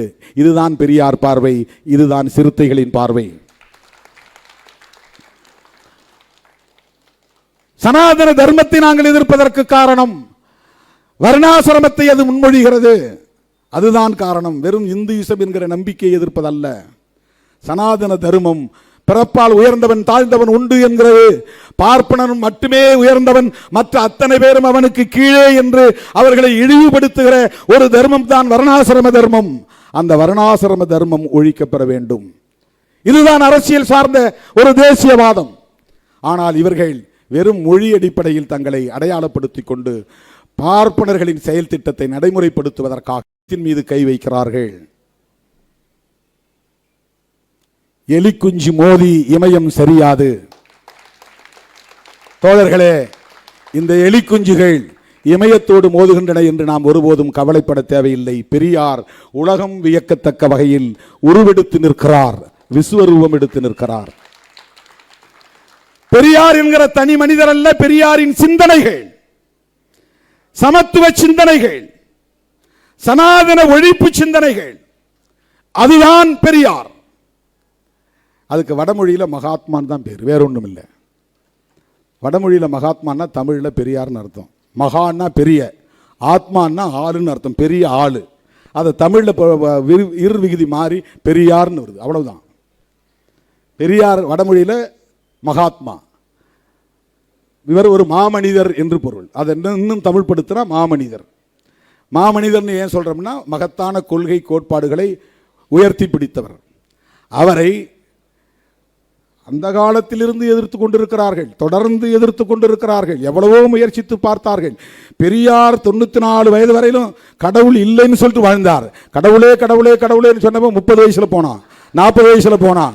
கோயில் குளமெல்லாம் அலைந்தவன் பாதியிலே திடீர்னு நெஞ்சு வலிக்குதுன்னு குப்புறப்படுத்தி சேர்த்து போனான். ஆனா கடவுள் இல்லைடா இல்லைடா இல்லைடான்னு ஊர் புறா சொன்னவர் 94 வயது வரையில இருந்தார். 94 வயது வரையில இருந்தார். அந்த நிமிஷம் வரையிலும் சாதி ஒழிப்பில் அவர் உறுதியாக இருந்தார். இப்போது சொல்லுங்கள், நம் தலைவர் யார்? அந்த பிம்பத்தை அசைக்க நினைப்பவர்கள் யார்? சிறுத்தைகளின் எதிரிகள். அவங்க திக எதிரிகள் கிடையாது, திமுக எதிரிகள் கிடையாது. இன்னைக்கு நான் பிரகடனப்படுத்துகிறேன், பெரியாரை எதிர்க்கிறவன் சிறுத்தைகள் எதிரி. பெரியார் பிம்பத்தை அசைக்க நினைக்கிறவர்கள் சிறுத்தைகளின் எதிரிகள்.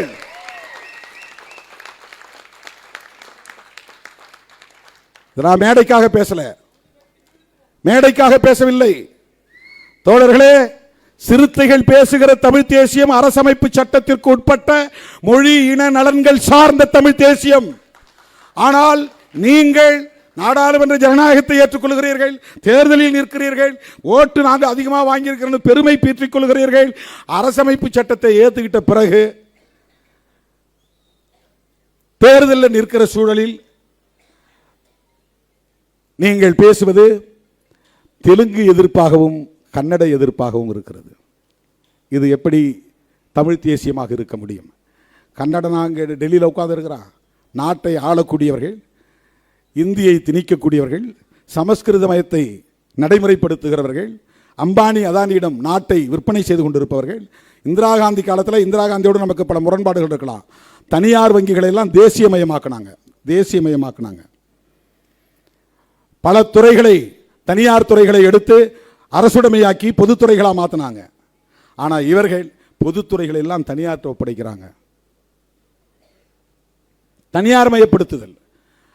காங்கிரஸ் ஆட்சி காலத்தில் தேசியமயமாக்குதல் நடந்தது, நேஷனலைசேஷன். எல்லாத்தையும் நேஷனலைசேஷன் பண்றது தான் நேஷனலிசத்தில் ரொம்ப முக்கியமான ஒரு பங்கு. ஆனால் இவர்கள் எல்லாத்தையும் பிரைவேட்டைசேஷன் பண்றாங்க, தனியார் மயப்படுத்துறாங்க. அதுவும் அவங்களுடைய பினாமிகள்கிட்ட ஒப்படைக்கிறாங்க. அதானி அம்பானி தான் ரெண்டே பேர்கிட்ட ஒட்டுமொத்த இந்தியாவை விற்று கொண்டிருக்கிறார்கள். இது எப்படி உண்மையான ஒரு இந்திய தேசியமாகவும் இருக்க முடியும்? இந்துக்களையும் ஏமாற்றுகிறார்கள். ஒரு குறிப்பிட்ட காலவரையில் திமுகவை எதிர்க்கிற காரணத்தினால், திராவிட அரசியலை பலவீனப்படுத்துவதற்கு இந்த கும்பல் பயன்படும் என்று கருதுகிற காரணத்தினால் அவர்கள் இதை ஊக்கப்படுத்துகிறார்கள்.